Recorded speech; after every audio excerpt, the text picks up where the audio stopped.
aparın. Ekspres ucuzda bak, ekspres ucuzda. Kurtkaları koyduk 10 manata. Sonra bu əynimdəki baba yağmurluq deyirlər. Bax bundan sonra gəl Yağışlı qar, bak şöydən 10 yağır. manata babalar qoymuşam. Bunlar türkündür, ləzzətli bir şeydir. Bak kendim de 10 manat. Badalaskaları koymuşuq 11 manata və 10 manata.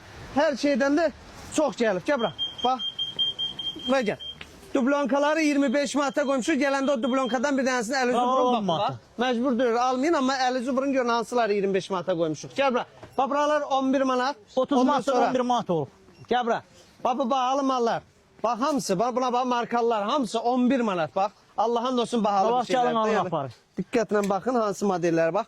11 manat. Bundan gələndə 5 dənə, 10 dənə götürün. Çünki çox bahalı bir şeydir. Bunu ölkə üzrə topdan paylamışıq mağazalara 25-28 manatdan.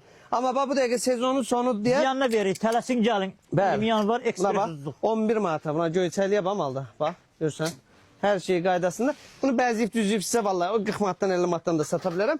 Amma mənə lazım deyil bu dəqiqə. O halda deyirəm 11 manata gəlin bax buna bax görürsüz qəşəng. 8XL-ə qədər də razmerlər var. Ondan sonra krasovka da onlardan problemimiz yoxdur. Hər şey var. Gəl bura. Bax yerdə nə görürsə bax 25 manata. Desəz ki niyə bunlar belə 25 manatadır? Bax qardaşlar mən karobka ilə satsam, karobkaya görə əlavə 3 manat pul alırlar da üstündə gəlir. Mənə lazım deyil. Gəlsən karobka ilə gəzmirsən ha, geyin bunu çıx git da.